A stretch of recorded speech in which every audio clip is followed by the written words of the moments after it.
Welcome to Mansplaining, a podcast about the interesting things you can discover if you just take the time to learn. My name is Joe. I'm your host for this week, and as always, I'm joined by my college friend Mark. Together, we'll explore what's on our minds and hopefully figure out a thing or two about a thing or two.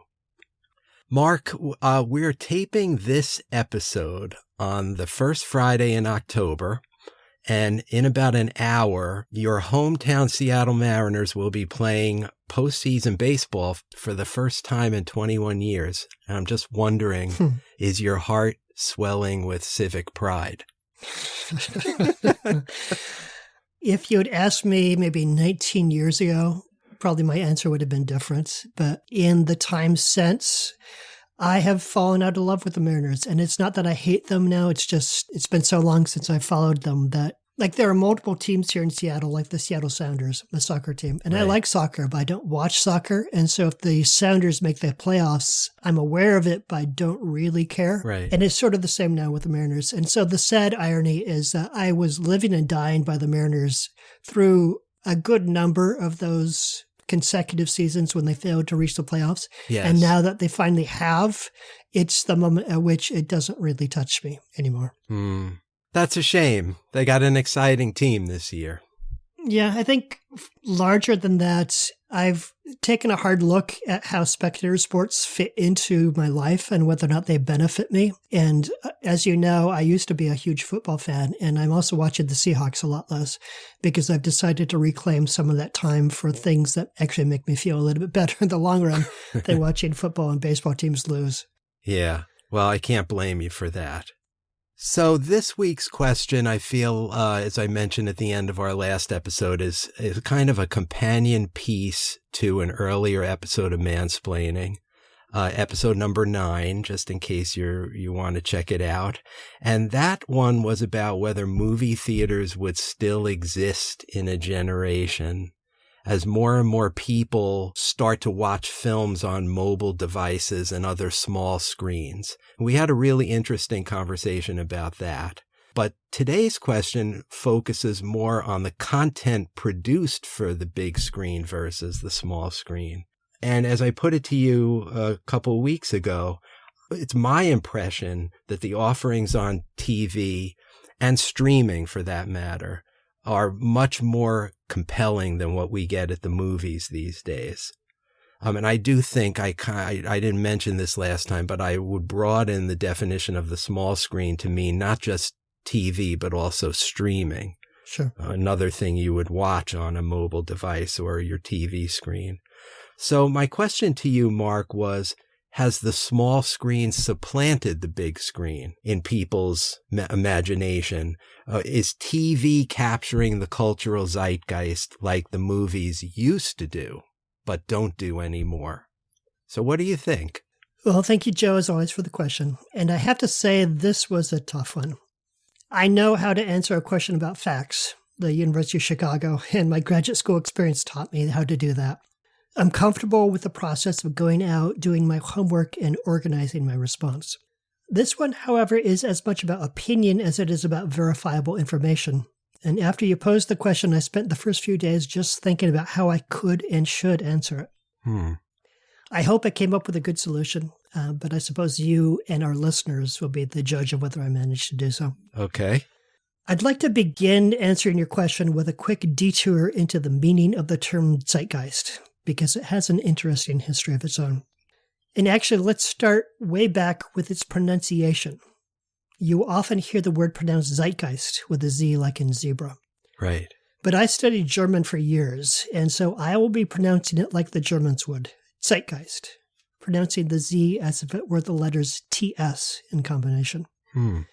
Because it is a German word that means literally spirit of the times.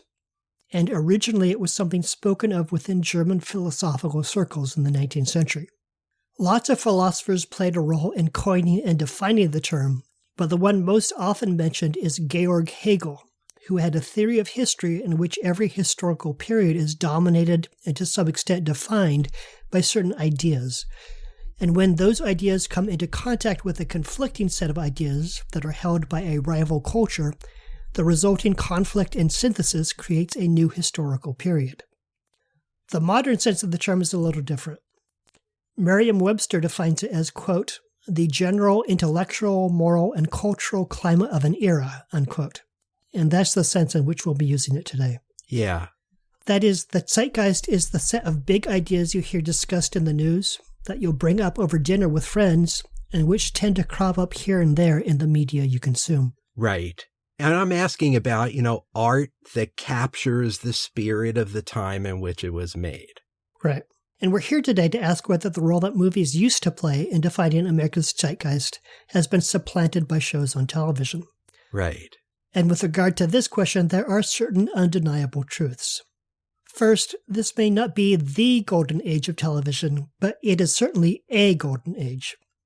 You can think of the current age of television as beginning in 1999, which was the first season of The Sopranos on HBO. That show broke a lot of ground in what could be shown on television. It featured a lot of violence, profanity, and casual nudity, and also happened to be really good, so it spawned a lot of imitators. One of the writers on The Sopranos, for instance, went on to be head writer and showrunner of Mad Men, which was one of the best shows ever produced.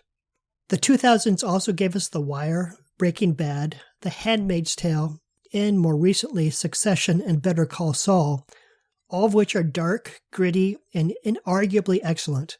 A number of these shows could be in the conversation when we're talking about the best shows of all time. I couldn't agree with you more, and I'm glad you mentioned a couple of those because I was going to mention them myself. And let me just try to put this together here. So I feel like there was a time when movies truly reflected the zeitgeist. I wonder if they do so anymore, and that's one of the things I'm hoping you'll talk about. But certainly with regard to The Wire, one of the best things I've ever spent time watching. It's almost Shakespearean in its breadth. And it's about important subject, policing, how Black lives don't matter anymore, how corruption guides the way we deal with policing. Or The Handmaid's Tale, which addresses the recent turn toward totalitarian and theocracy in our own society. So I think those two are good examples of well-written, scripted dramas that are relevant to the moment, to the cultural moment we're in. And I just don't see that coming out of movies. Yeah. And a show you didn't mention, we have Game of Thrones, which might not have been the best show, but it was undoubtedly a sensation. Every episode created an absolute flurry on social media and was a huge part of the conversation. Now, I can remember watching television in the 1970s, and it was nothing like this. Like many of my contemporaries, I was a regular viewer of Charlie's Angels, The Love Boat, and The $6 Million Man, and those shows were not very good. There were good shows in the 70s, like MASH and The Mary Tyler Moore Show, but those tended to be the exception rather than the rule. Rolling Stone keeps a running list of the top TV shows of all time, based on a poll that they send out to various creatives and influencers. And 6 of the top 10 were on the air in some part of the 2000s, while 9 out of 10 aired in the 1990s or later. So if you love television, there's never been more shows that reward your devotion. Yeah, no, let me say about that a lot of times these greatest ever polls are skewed by the age of the people answering the question. So if you came of age with The Sopranos, then of course that's going to be number one on your list. But that said, I think there is a fair argument to be made that the last 2 or 3 decades has dominated the list of great television. Right. I would just like to point out that there was great TV in the past.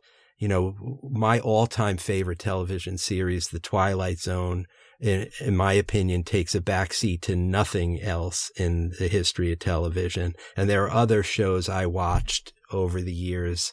Think of things like The Honeymooners, Fawlty Towers, All in the Family, The Office. Well, that's a more recent one. But, stuff that was produced decades ago, aired decades ago, is in the argument for greatest TV ever, but I think TV is probably more consistently great today, wouldn't you say? I would.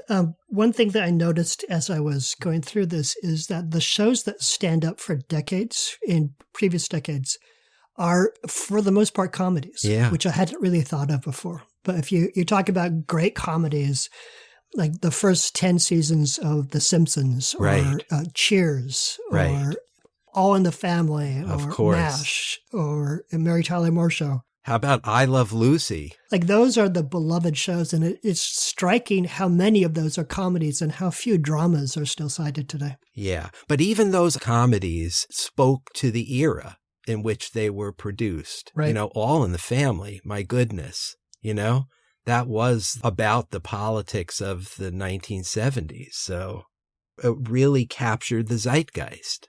Yeah. As television is rising, Hollywood is arguably shrinking. The pandemic closed theaters and took a hard toll on the movie industry, which still hasn't entirely recovered. The major Hollywood studios are releasing fewer movies today than they used to, and they're investing in more IP-driven blockbusters. In 2018, 873 movies were released to theaters in the US and Canada, an all-time high.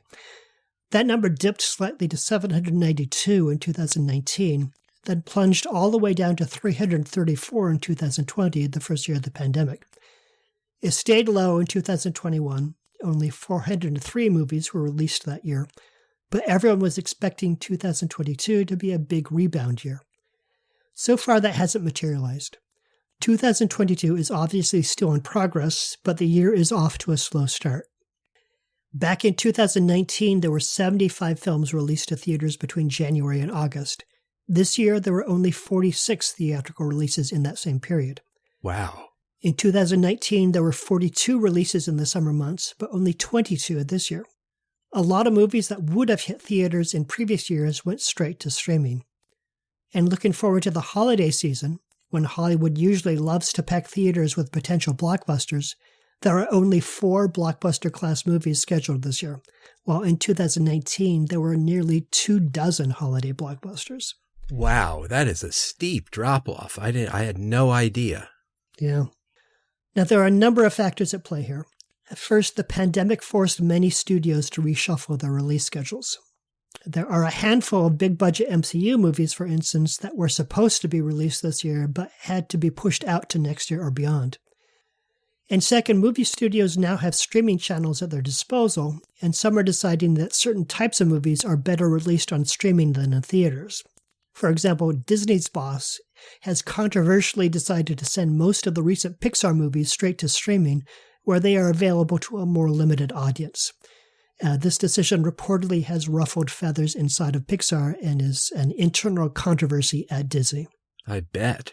In addition to the factors that I've cited, some industry observers have noted what looks like a strategic shift in Hollywood in the direction of releasing fewer movies, of which a larger proportion are designed to be blockbusters that play well on the global stage.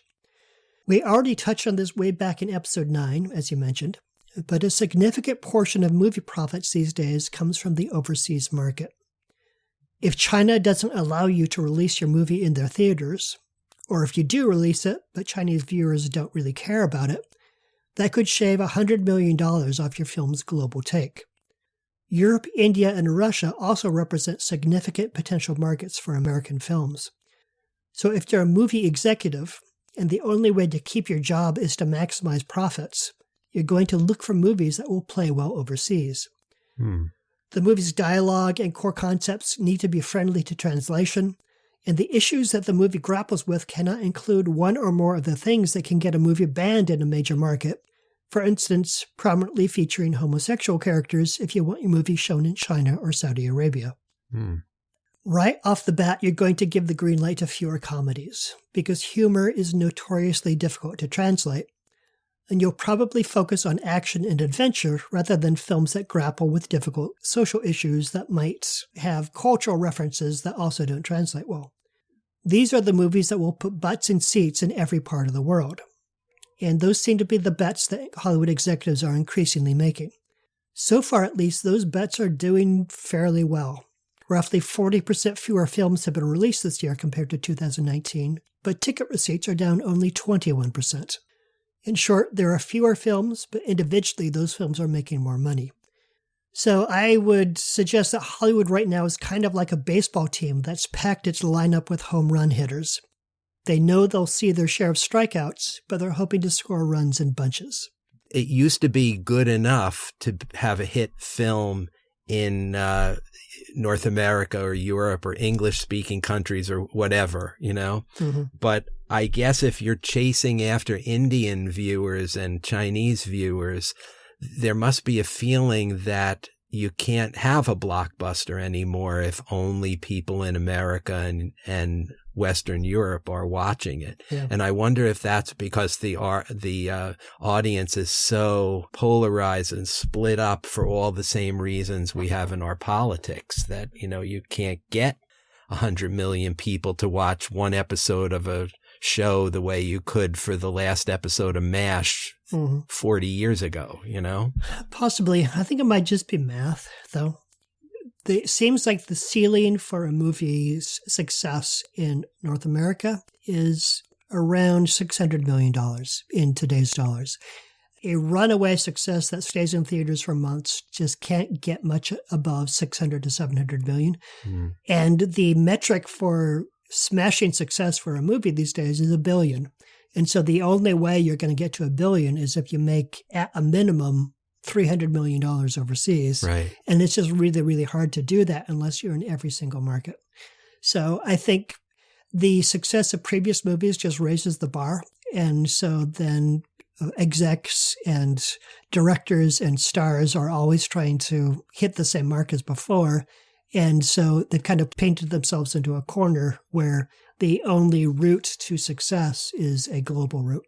Right. Okay. So now to tie it back to your baseball metaphor, not only have you populated your lineup with home run hitters, but each one of them's got to hit 50 plus, right? Because if they only hit 30 home runs, that's a bust. Yeah. Good extension to my metaphor. Mm. A more difficult question to answer is whether the current Hollywood strategy means that movies are objectively worse today. There is, of course, no reliable metric of movie quality, since so much of that is a matter of opinion. Probably the best we can do is refer to RottenTomatoes.com, which assigns every movie a number between 0 and 100. That number roughly approximates the percentage of positive reviews the movie received. So 100 means everyone loved it, and 0 means it was an unqualified disaster. In objective terms, that number does not relate to overall quality, but it probably does plug pretty well into a discussion of zeitgeist, since people will be talking about movies that they love. Sure. If you look at the Rotten Tomato scores for every Best Picture winner and average them out by decade, which I did, the period from 2011 to 2020 actually has the highest average score in movie history, which was a surprise to me. Interesting. Second place is the decade 1941 to 1950, which comes in first if we look at median score rather than average score, but the two decades are neck and neck by either measure. I was honestly expecting the 1970s to win this contest, since there were so many iconic Best Picture winners in that decade, but it came in third, less than half a point behind the winner.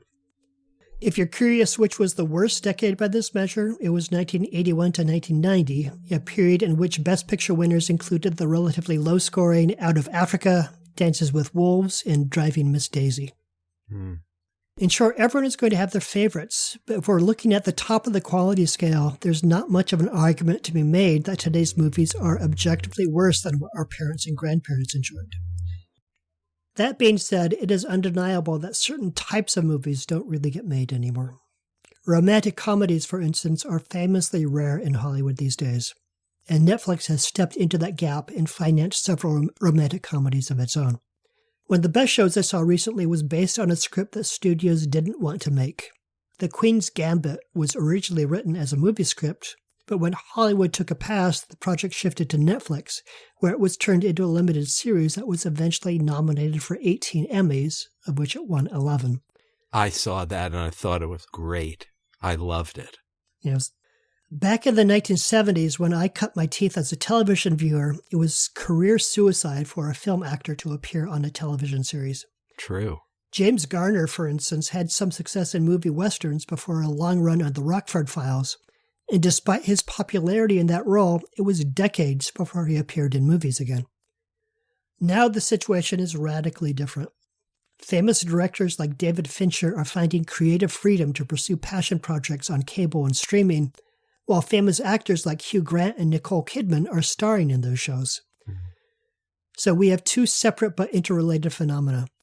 The material coming out of Hollywood is more and more catering to a certain type of moviegoer, while cable and streaming channels are increasingly offering a broad range of content, some of which is of the challenging variety that generates magazine think pieces and water cooler conversations.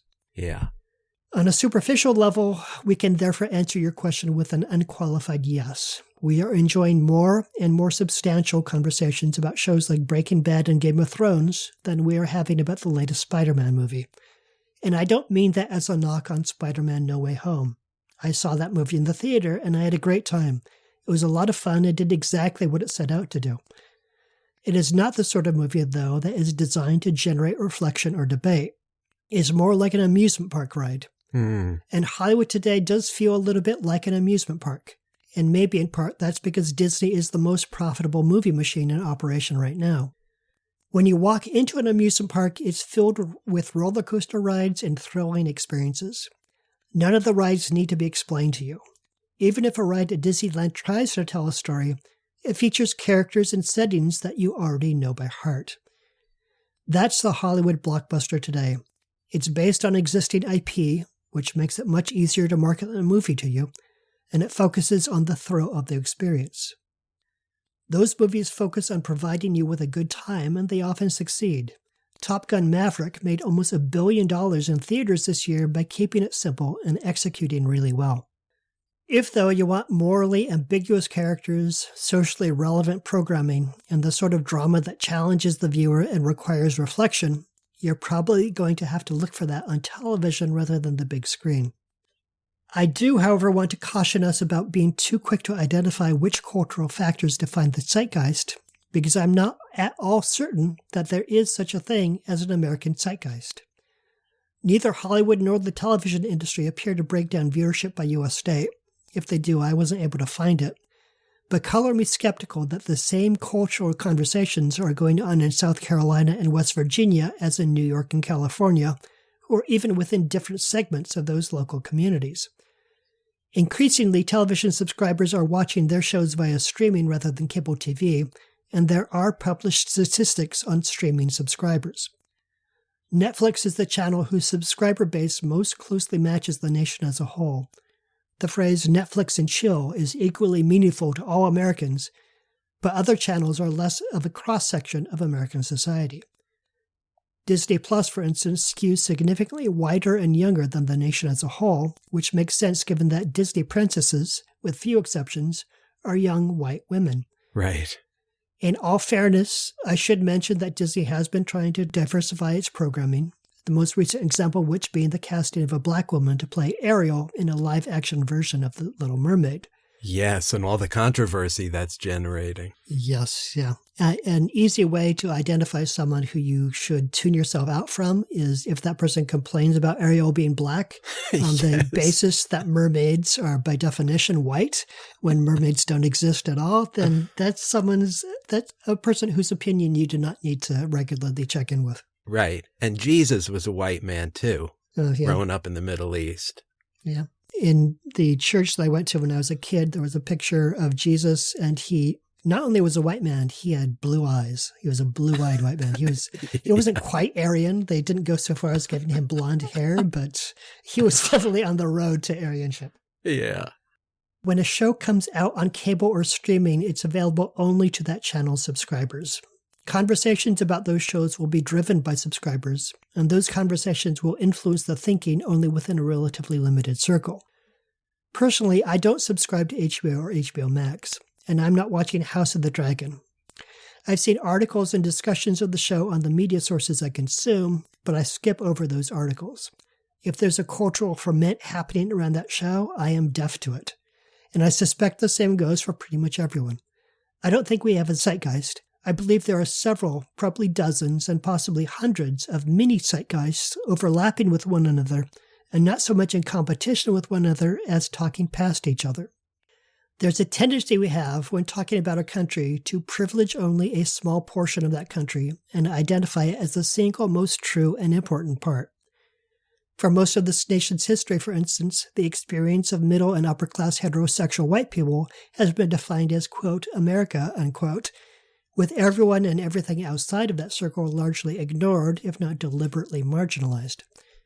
Similarly, within cultural circles, we tend to privilege certain conversations over others, the ones that take place on the pages of the New York Times, for example, and declare them to be more profound, meaningful, and significant than all the others.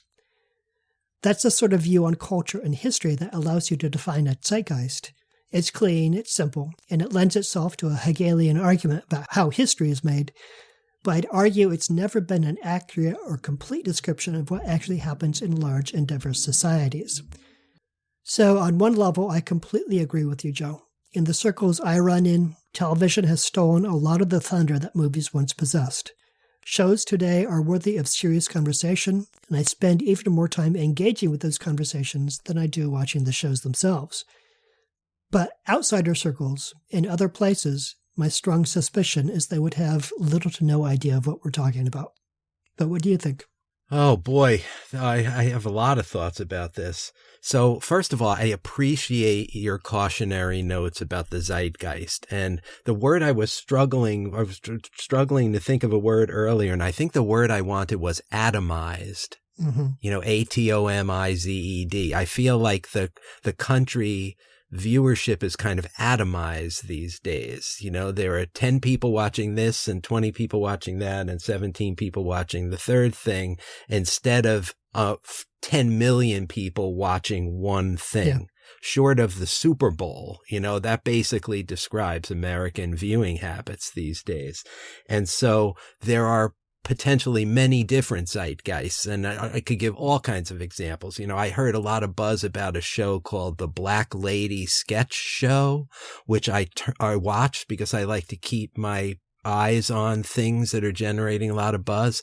And I didn't understand half of the jokes in that series, but I found it fascinating that a show by and for African-American women existed in this comedy space with really kind of smart and well-crafted sketch comedy, for this very narrow audience. And to me, that was a good example of what you're talking about, right? How there's different zeitgeists today.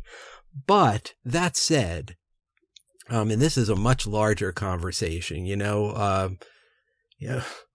I don't want to stray too far into other media, but, when you've got a number one song on the charts, chances are everybody's listening to it. That's why it's a number one. And when you're the number one movie, many millions of people are watching it. So I still think there is a general mainstream zeitgeist out there. And so I want to really say two things about this. One is about the current climate, and one is about what it used to be like. So what I see today on the big screen is mostly horror movies, and then big franchises like Star Wars and Jurassic Park. I mean, both of those franchises, what have they made? 15, 20 films each by this time? Mm-hmm. And then the comic book stuff, the Marvel stuff, which really turns me off, I must admit. It's grown men and women, A-list celebrities, basically wearing Halloween costumes. It seems just unbelievably ridiculous to me that so much money is spent creating that. Though you did a very good job explaining why, because that translates well in China, I'm sure, So I understand why it exists, but I just can't go there. I'm not going to watch any of the comic book stuff. And it just seems to me, everything I just mentioned is all escapism, right? I mean, your amusement park metaphor is really great, I think, because that's what you get at the movies today. Oh, what issues are those films speaking to? Maybe the world is a scary place. Maybe that explains all the horror movies. We need to be protected from evil. That explains Iron Man and Spider-Man, right? Am I doing an injustice to these films, Mark? What issues are they speaking to? I do think there's an element of I wouldn't say escapism because that's so often put in negative terms. I think it's more empowerment fantasies that people enjoy, putting them in the shoes of someone who's powerful. If we wanted to, we could go down the road of talking about legends and myths about people like Achilles and how much people enjoyed stories about a guy who was just a universal ass kicker. And those stories are not that different from stories about, Iron Man, for instance. But every one of those movies that's good, and they're not all good, but every one of those movies that are good is dealing with something that's deeper. Since you avoid comic book movies in general, I'm assuming you haven't seen any of Christopher Nolan's Batman movies? No. But Christopher Nolan is one of the best directors working today, I would argue. And his second Batman movie, The Dark Knight, is considered one of the best movies ever in that genre because it's about Batman battling Joker. And in that movie, Joker is presented as someone with a coherent philosophy. What people really enjoyed about that movie is Heath Ledger's iconic performance as someone who represents evil from a standpoint where it's understandable. And that's a interesting ambiguity where you can kind of put yourself in the shoes of the bad guy and understanding where he's coming from.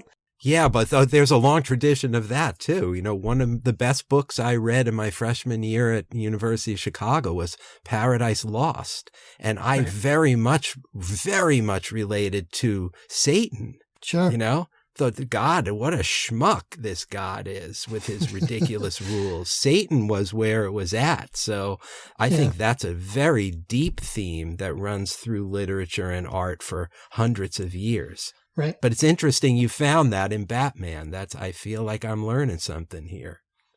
Yeah, and I think if we expand it out from just the topic of movies to genre fiction within books, there's a lot of pulpy, crappy genre books, but the really good ones are the ones that ground it in psychological reality, relatable characters, and difficult themes. Characters struggling with things that they find difficult and trying to find a resource within themselves to overcome that difficulty. That's the basic lesson that's taught within every screenwriting class. Right. And so any of these movies, and frankly, any of these shows, they have to deal with that. Even Mad Men, which is at the absolute opposite end of the quality spectrum, presented us with Don Draper, a man who did not know what he wanted, did not know how he would get what he wanted, kept chasing after things that didn't make him happy. Right. And finally, at the end of that show's run, he finds in a quiet moment the thing that gives him an opportunity at happiness. And I could mention Marvel movies where there's a relatable type thing. The nice thing about Marvel, speaking as a fan, is that it is more than anything I've ever seen, just this really interconnected mess of overlapping characters. And it's interesting to see that world evolve where it's basically a huge system of relationships that span across movies. And the big Marvel movies that made all the money, the ones like the Avengers and Endgame and Infinity War, were basically about an assembly of ill-matched characters trying to figure out how to work together. And there's something in that aside from just the thrills and the chills and the laughs, there's something in that that's relatable. And that's the thing that appeals to me, is it's kind of like a bickering family, only superpowered. Right. And I can relate to that because I'm within a family that doesn't always get along. And I've been on teams at work where people don't always mesh exactly well. And so it's in those relatable human moments that you can connect with the story that's as ridiculous as someone who can pick up a hammer and fly through space. Yeah, okay, well, fair enough. I just can't get past the preposterous Halloween costumes and all the special effects, but that's just me. I appreciate what you're saying. But let me try to draw a contrast now with what I think is a much more fertile artistic environment involving the movies. And this is just my opinion. And of course, this is also when I came of age in the 1970s, like you. So that's what I'm going to speak about. But I feel like in the late 1970s, vis-a-vis the Vietnam War America had this PTSD having just emerged from the Vietnam War, our first loss in a war, quote unquote. And our country was kind of reckoning with its participation in the Vietnam War. And within the space of, I think, 12 months in the late 70s, 77, 78, 3 major films came out about that experience. Apocalypse Now, which is, I often say, is my favorite movie of all time, but also The Deer Hunter and Coming Home. And all 3 of those films, I feel like they were profound ruminations on the Vietnam experience in America. And collectively, those 3 films serve as a snapshot of what American sentiment was after the war. And that is what I will call capturing the zeitgeist. The entire country needed to heal after Vietnam, and here is this art presented in multiplexes for tens of millions of people to consume that are not a thrill ride at the amusement park, but rather a sober, serious, thoughtful, profound examination of this horrible thing that we'd all been through as Americans. And that's when movies mattered, as far as I'm concerned. And I just don't see that in movies these days. I see that kind of profound feeling, heartfelt examination. That's television these days. That's The Wire, Mm-hmm. Do you want to disabuse me of this point of view, or do you think there's merit in what I'm saying? No, I totally agree that sort of movie doesn't come out of the major Hollywood studios so much anymore. I think because of the reasons that we've discussed.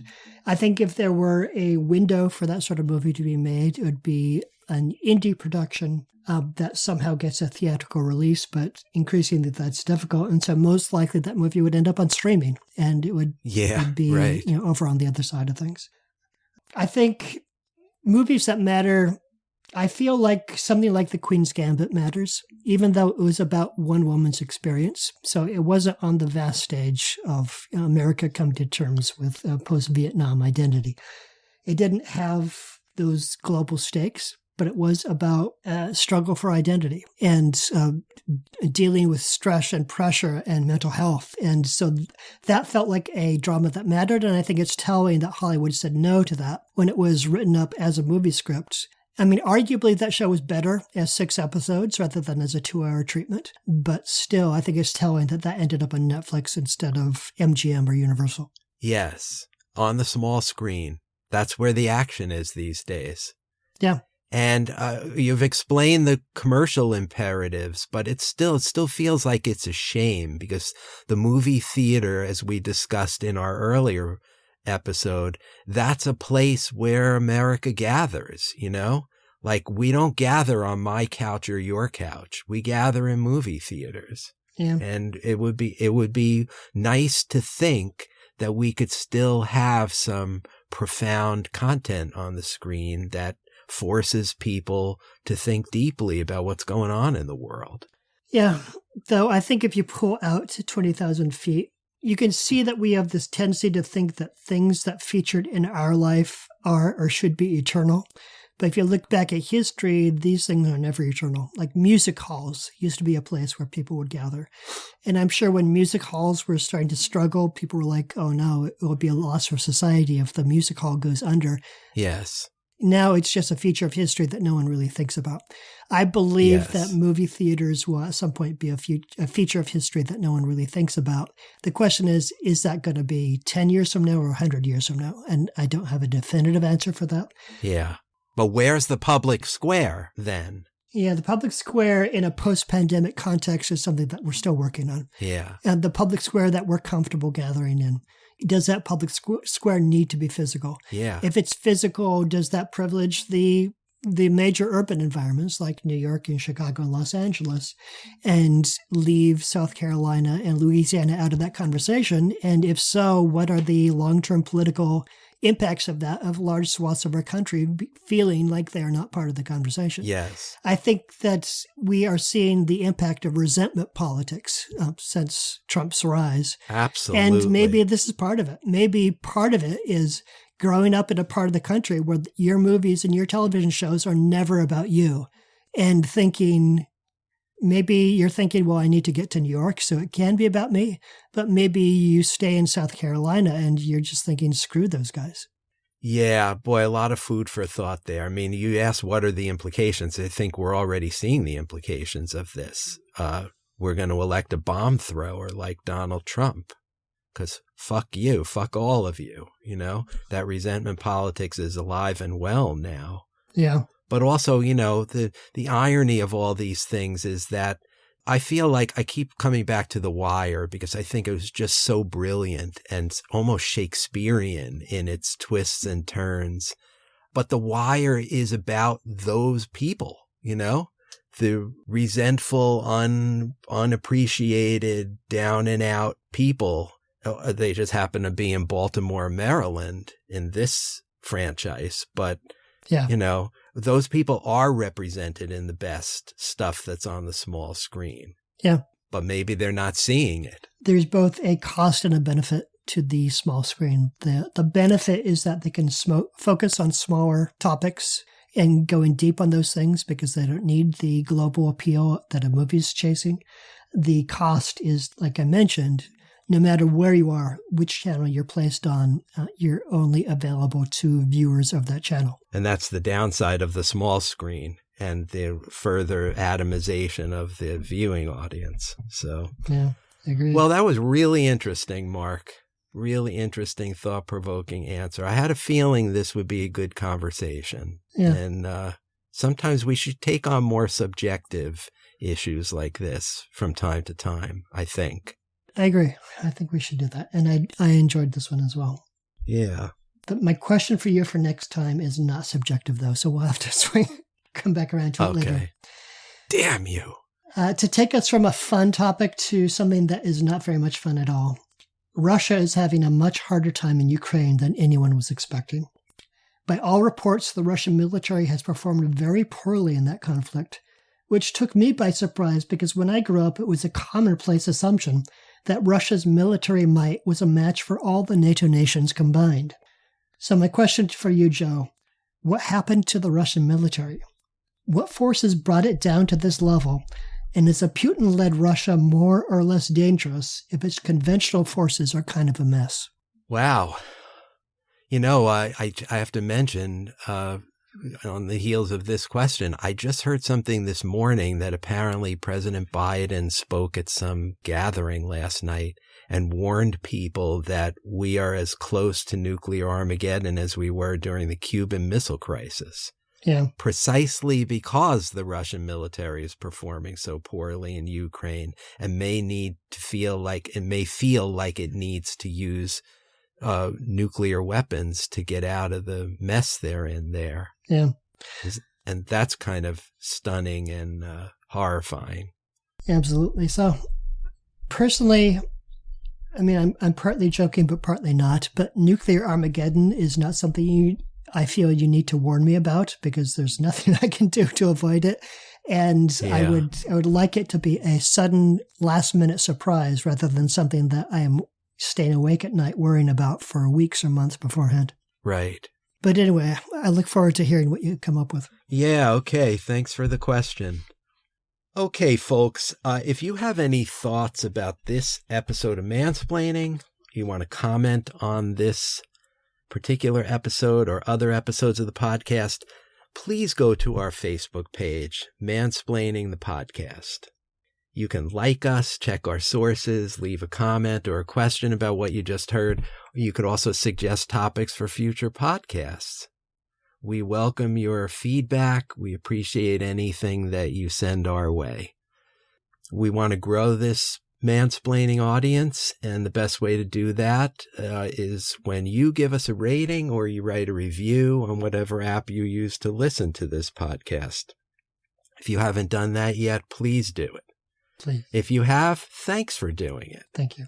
And remember, your support might just help Mark and me to realize our dream of turning this podcast into a Broadway musical someday. But that's all for now. That was Mark, and I'm Joe, and we'll talk to you next time. See you then. That's it for this edition of Mansplaining. Mansplaining is brought to you by Joe and Mark and nobody else. Thank you for hanging out with us for a little bit, and we'll see you next time.